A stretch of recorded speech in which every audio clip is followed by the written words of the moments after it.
Nagbabalik na naman ang inyong tagapaglingkod ng mga balita at pawang katotohanan lamang. Naging mainit nga na usapin sa mundo ng social media.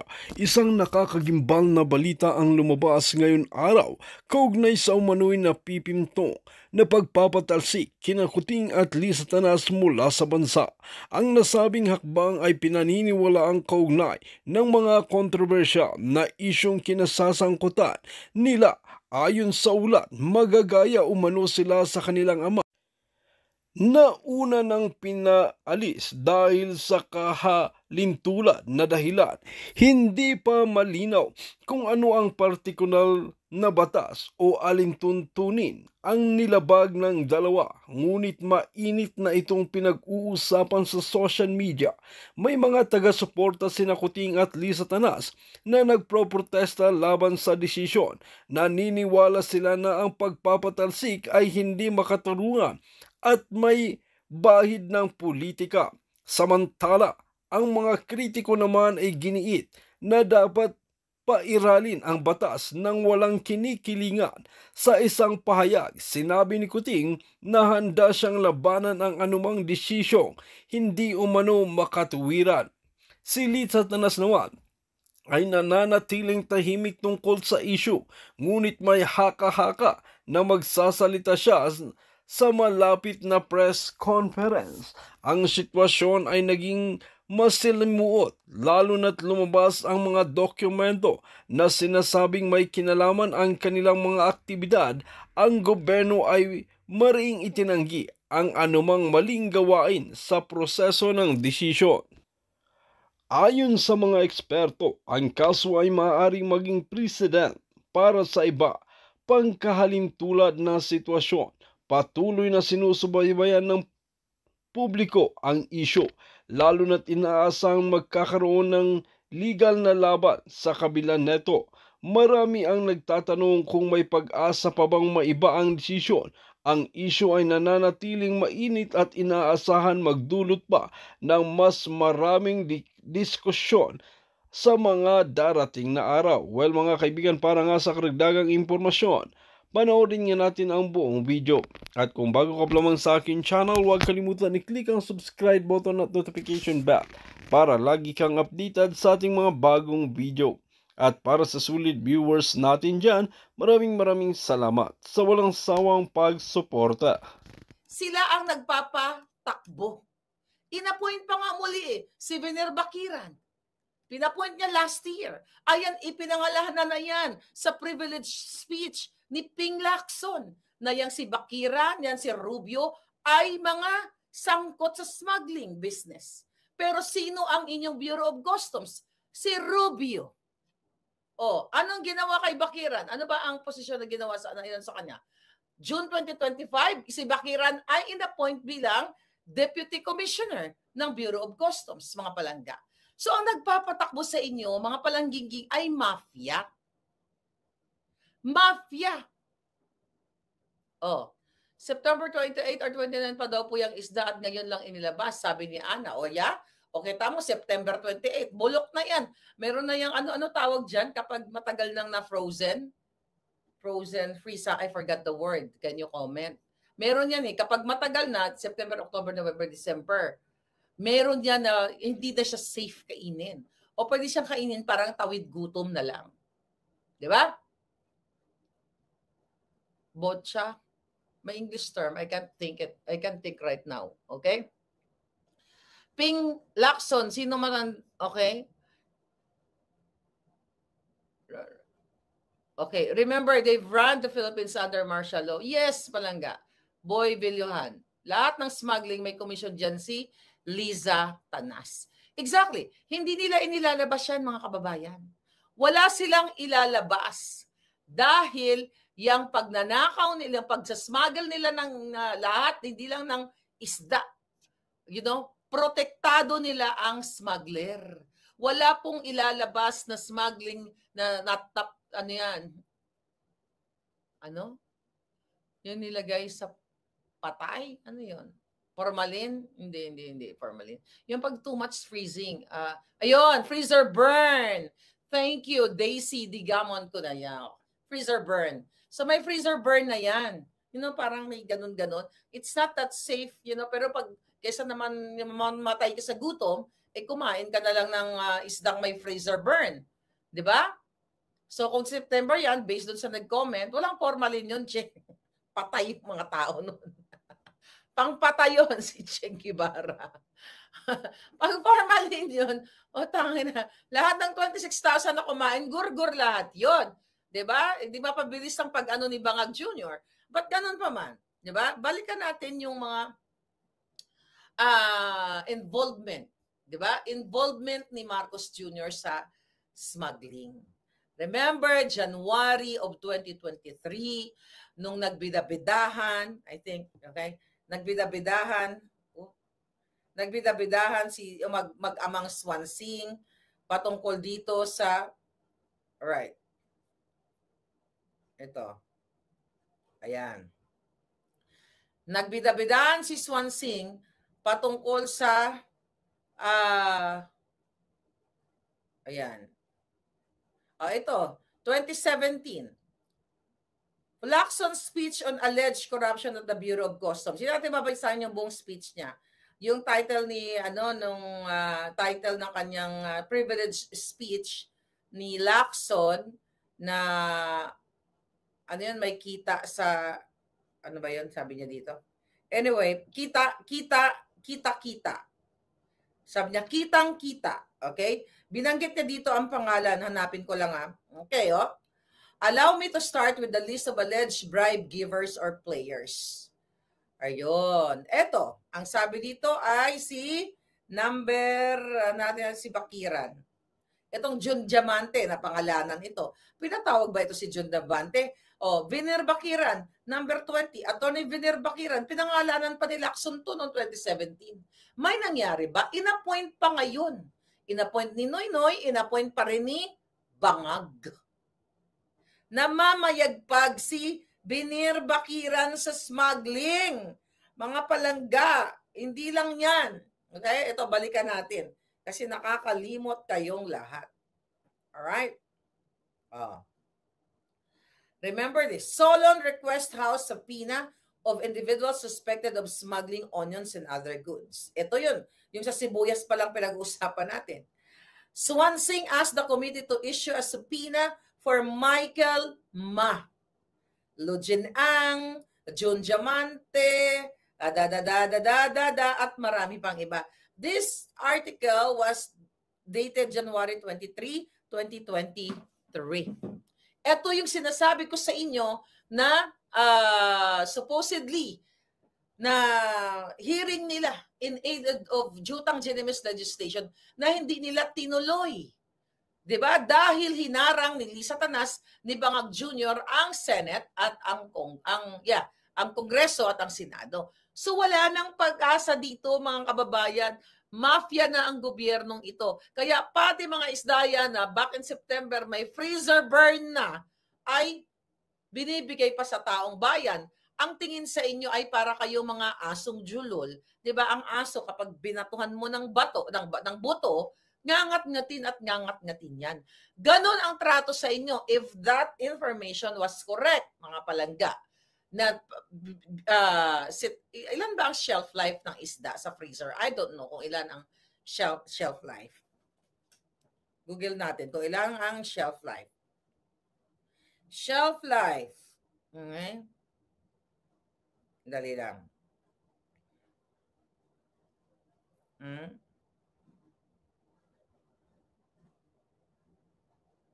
May nag-message mo kung may breaking news tayo.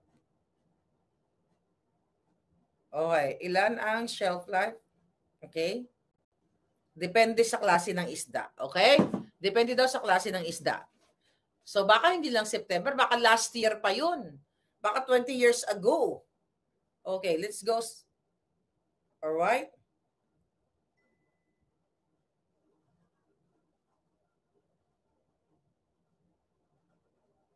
Okay. Okay, breaking news, nanonood sa akin. Okay, si Jairus, 2019 examiners sa BOC yan. Contact nila Martin at Michael. Kita nyo? Habang nanonood sa atin, ito taga Bureau of Customs. Si Jarius po, sabi niya 2019.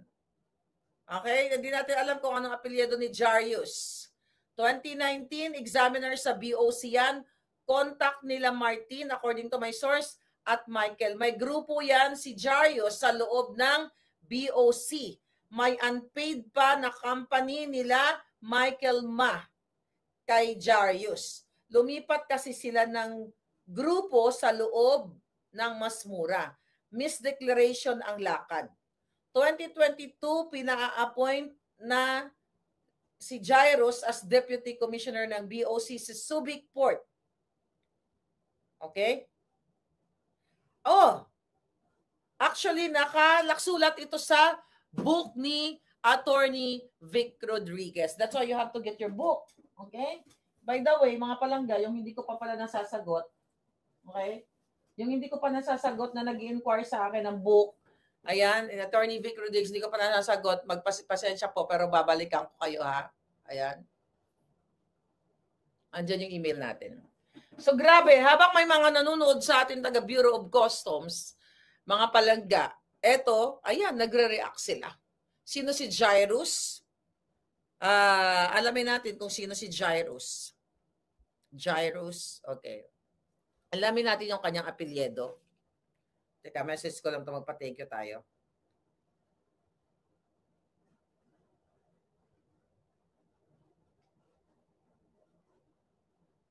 Okay, Jairus. Is it Jairus what? Okay, tingnan natin. Kilala ba si Jairus na tirador dyan sa Bureau of Customs? Jairus. J-I, hindi si Jairus. Sabi ni Congressman. All right. Sabi ni Jessica Cantor, I need to buy the book. Okay. Sabi ni Jessica, ayan palangga ang message natin. Andyan yung email. Email ka lang, sasagutin kita. Madam Coring, may bago pong uso ngayon na di na yung formalin ang ibubuhos. Ano? Ngayon na di yung formalin ang ibubuhos sa isda, kundi pinausukan nila ng formalin. Formalin, that's for patay. Hindi yan pwede palangga. Kahit na hindi ako eksperto dyan, formalin yan ni mama, patay ang ano yan. But Jairus like virus, sabi ni June. Kawawa mga pobreng Pilipino, galing sa smuggling isda, ipamimigay, kawawang kalagayan ito. Alam mo, mga kababayan, kung yan ay intensyon na talagang hulihin yung mga smugglers na yan, dapat ilalabas yung smugglers at ang intensyon ipamigay, bakit inantay pa ang Pasko? September pa pala nahuli yan. September pa, ngayon Pasko mo itinaon. So ibig sabihin, ginagamit ang okasyon at pinopolitika talaga ni Bangag. Kaya kung sino man ang dapat na matanggal dito, walang iba kundi si Bangag. Ulubog na po ang bayan ninyo, ang bayan nating mahal na Sinilangan. Ang smuggler si Matos Jr. Saan ka nakakakita? Ang mga media, hindi nagtatanong sa kanya. Kung ako media niyan, Mr. President Bangag. Okay? Mr. President Bangag.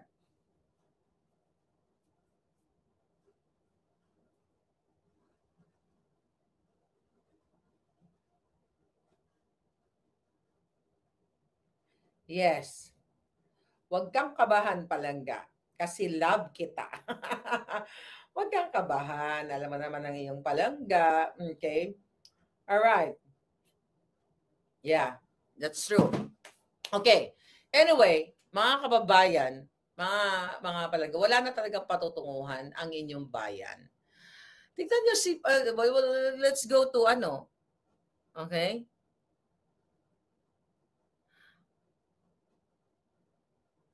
Oo, grabe yung anyway, yung mga smuggled anything, wala na si Lisa Tanas yan, sila Michael Ma. Saan pa ulit-ulit natin doon sasabihin? Walang gustong mag-imbestiga sa Congress. Ito ay isang pagtraidor sa pagtataksil sa bayan. In-appoint mo smuggler, si Jing, si Michael Ma. Remember this? Oh, asan na si Michael Ma? Jing. Remember this? Hello, hi. You guys are great. Thanks for the support. Okay, thank you very much. Sama-sama tayo. Babago muli. Oh, nakita nyo yon? Si Jung Jung Jung Jung. Jung Jung Jung Jung Jung. Wala na ako.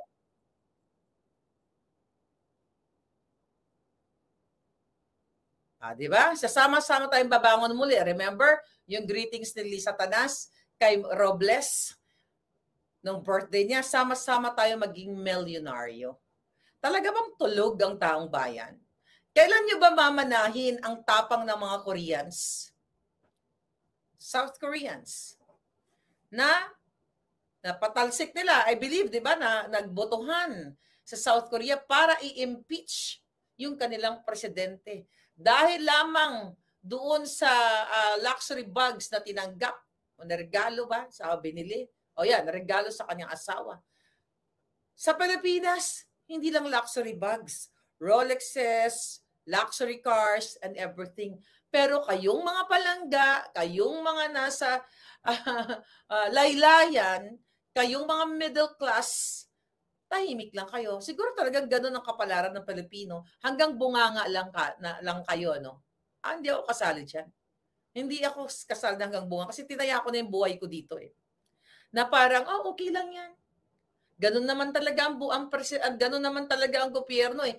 Paulit-ulit na lang yan. So kung paulit-ulit, you allow them this buhayas, mga buhaya na gagawin sa inyo. Ganito mga mafia na to na gagawin sa inyo para bang magjowa lang na niloloko ka, nahuli mo ng paulit-ulit, okay lang yan. Love ko naman siya eh. I'm not like that. Pag nahuli kita, gusto mo, usapang pag-ibig tayo. Putang ina ng kapolitikahan ito eh. Gusto niyo usapang pag-ibig? Okay, nakaraan. Ako dati. Di ba? Tangay na, pag nahuli kita, goodbye my love. Or doon ka na. Gusto mo doon eh. Di ba? Hindi ka papayag na paulit-ulit na lang ginagago ka ng gobyernong ito. Kayo dyan ang natuturing ang middle class na may utak, may isip. Trabaho na lang kayo ng trabaho. Ay sayang kasi yung isang araw ko. Kesa naman wala akong pera, hayaan mo na yung gobyerno. You have to sacrifice if you want freedom. Ako nga, buhay sinasakripisyo ko eh. Susumbatan ko kayo. Although hindi naman ako inutusan. This is just me. Diba? Buhay. May assassins, may bounty ang ulo. Kayo isang araw, 2 araw, o kahit isang linggo, lumabas kayo sa kalsada. Iniisip niyong kita niyo isang araw, pero kahit isang linggo kayo magsakripiso, you, middle class, you, police officers, you, mga men and women in uniform. Wakasan nyo na tong mafia na to. Isang linggong rally dyan, tanggal yung mga yan. Gumaya kayo sa South Korean people. Ang yabang nyo na, yung mga Koreano, ganito, ganyan, ganyan. Wala nga kayo sa kalingkingan sa tapang nila eh. Tignan nyo si Colonel Grijaldo. Inaresto, di ba? Yan ang breaking news natin. Nung time na yon, sabi ko sa iyo, meron tayong close kay Colonel Grijaldo, ating puting ahas. Kaya naiulat natin sa inyo yun, nag-breaking news tayo ng arresting officer nasa ospital. Saan din si Colonel Grijaldo? Nandyan kung saan dinitin si Attorney Zolaika Lopez. So ano ngayon? Ang mga Pilipino mapagbigay, mamawain. Kaputahan yan, mga palangga. Enough is enough. Asa na yung mga men and women in uniform? Tingnan yung kabaro nyo, si Grijaldo. Dahil ibinokelya niya na si Fernandez at si Abante, okay, ay inuutusan siyang mag-agree sa mga kasinungalingan nila. Anong napala? Officer yan, police yan, may rango. Tignan nyo si Wilkins Villanueva. May, yan? Kumbaga may, what do you call it? May sinabi, may influence sa mundo ng mga kapulis, ng mga uniform personnel. Ginaganito ng mga rebelding NPA, ng mga demonyo sa Bureau of sa Congress. Ano na lang kayo? Ano na ginagawa ng mga nasa EDSA? Ang kachip pa naman. Ganyan, ngak-ngak na lang sila ng ngak-ngak. Hindi naman mong... Dagdagan natin. Punyeta, kulang pa. No, seriously. Kulang? Ay, kulang. Wala naman yan. Nasa EDSA na mga yan, makapag-lipstick nga. Buti na lang ito, hindi ko ninakaw sa kaba ng bayan. Ano bang tatak nitong lipstick na to? O, Dior pala ito. Lipstick na lang tayo. Patis may alindog ako no nakaraan nag-podcast. Ganun na lang ba kayo? Nurses, doctors, teachers, whoever you are, construction workers, tricycle drivers. Ayaw niyo makipag-rally, no? Ayaw niyong lumabas sa bahay kasi paulit-ulit lang naman yan. Lahat naman yan sila magnanakaw. You know that kind of fucking reasoning? Pang ano yan? Pang walang pagmamahal sa bayan. Ibig sabihin, hinahayaan mong binababoy ka. It's the same thing kayo mga kapulisan. Kayong mga kasundaluhan. Yung mga tao ni... Tignan nyo. Ginagamit ang power ng Kongreso. Sa panggigipit, sa mga abogado, sa mga general. Kung may mga kaso yan, kasuhan. Kasi yung in aid of Jutang Genius legislation, they're there para mag-imbestiga, para mag-craft ng laws, ng bill, para sa ikakaluwag ng bayan. Pero what they're doing? Contempt. Ginagamit nila yung power of contempt para sindakin ang mga uniform personnel. Look at Garma. Nasaan na si Garma ngayon? Na nagsinungaling dyan. Anong sabi ng DOJ? Nahuli dito sa San Francisco? Dahil what? Paso ang visa? Expired? Di ba yun ang palabas ng DOJ? Ginagawa kayong tanga. Syunga. Walang sino mang makapasok sa Amerika na expired ang visa. Mga julul. Yung mga naniniwala lang, ba't yung mga palangga ako? Love ko kayo, palangga. I love you guys. Since 2015. And thank you for being here. I'm talking to yung mga nakakalusot na mga trolls dito. You know what I mean?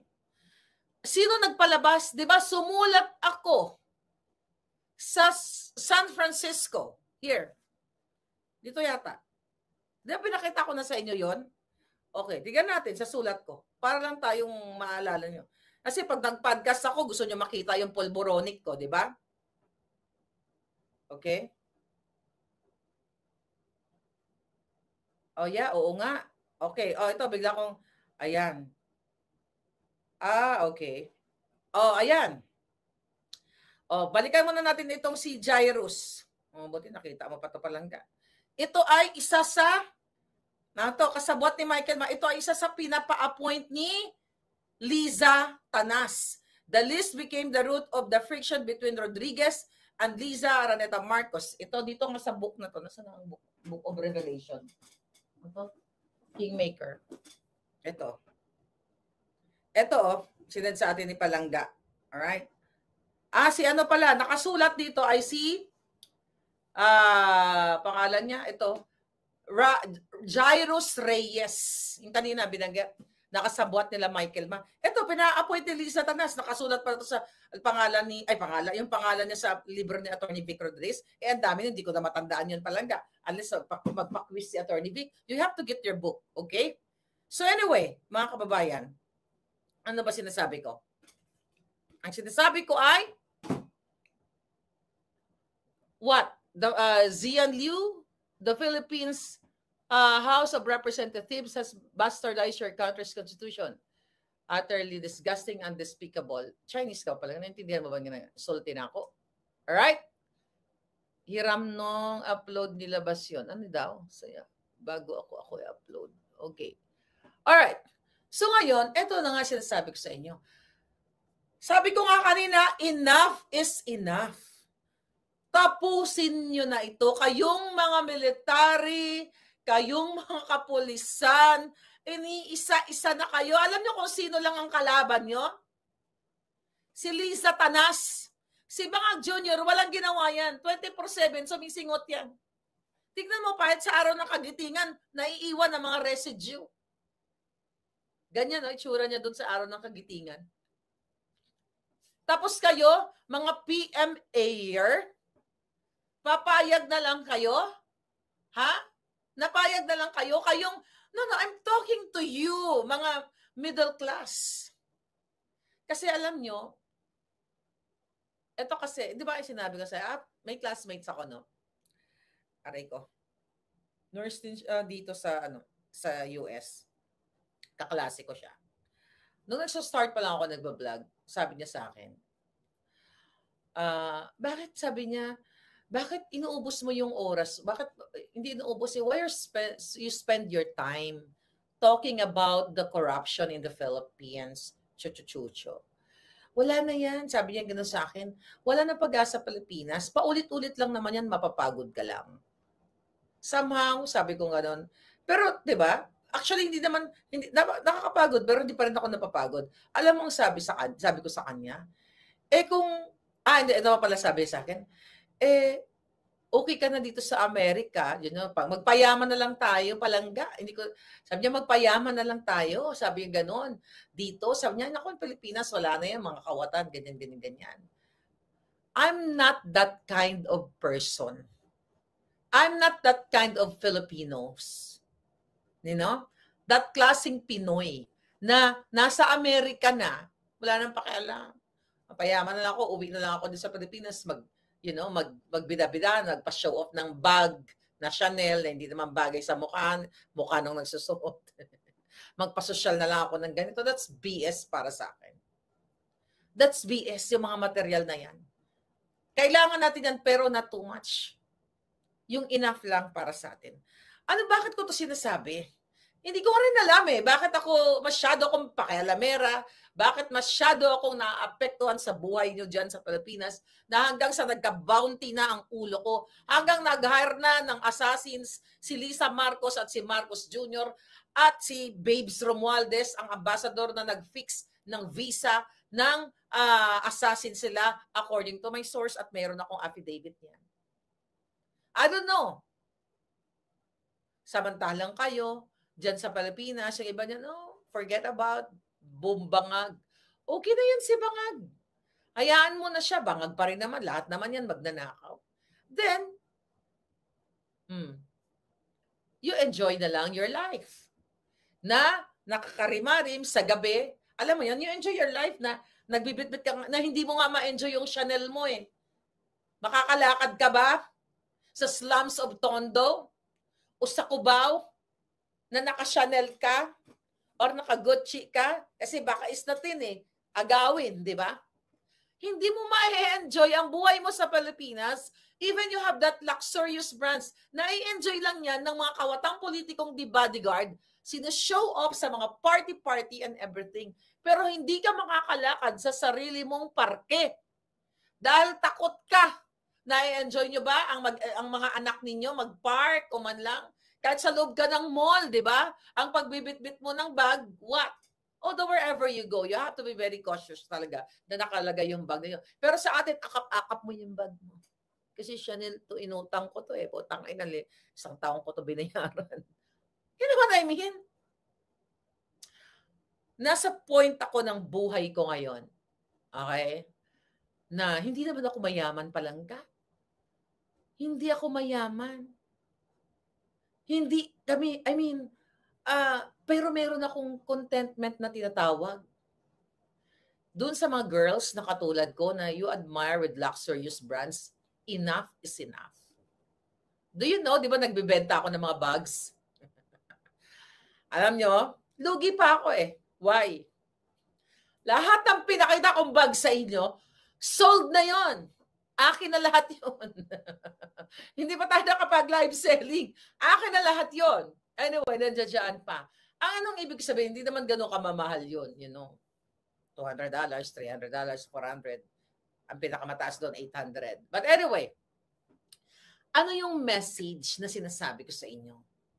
Ngayong Pasko, sabi ng Jonakis ko, kasi busy. Wala pa tayong mga pangregalo. Bumili na tayo, ganyan. Sabi ko, ayun, nakailera yung mga bag. Regalo mo, sabi ko. Regalo mo yung gusto mo, sabi ko na gano'n. Friends mo, yan na lang, kumuha ka, pumili ka na lang dyan, ganyan. Well, ibang-iba kasi yung Pasko sa Pilipinas at saka sa Amerika. I just give cash na lang sa mga pamangkin. Mas gusto nila pera ngayon, ang daming gusto ng ang daming hirap sa buhay. Alright? So anyway, balik tayo sa topic natin sa itong nangyayari sa bayan natin. Sa Pilipinas, sa mga Pilipino na lang, ang hinihiling nyo lang, hindi na yung material na bagay. Yung may makain kayo sa hapagkainan ngayong Pasko. Yung may maibigay, well, of course, sa mga bata, kailangan tayo ng gift giving. I'll tell you a story about my life, a little bit, nung ako'y nasa Pilipinas. Malungkot, pero the reason why kaya ako nagsusumikap sa buhay. Meron kaming pinuntahan, try ko mag-blind item para hindi, baka, magsalita yung hindi magsalita, baka masaktan. Okay. Merong certain family na lang. Okay? Yung close sa akin, lagi ang sinasabi, punta tayo kay ganito, kay Petra, ganyan-ganyan. Pupunta tayo doon kasi Pasko, dalhin mo yung mga anak mo. I am not that type of mother na tuwing Pasko pupunta sa mga ninong at ninang. Ganun ako eh. Shout out sa mga classmate ko. Hoy, mga utang nyo ha. 28 years niya, tsaka 24 years. Wala pa kayo nariregalo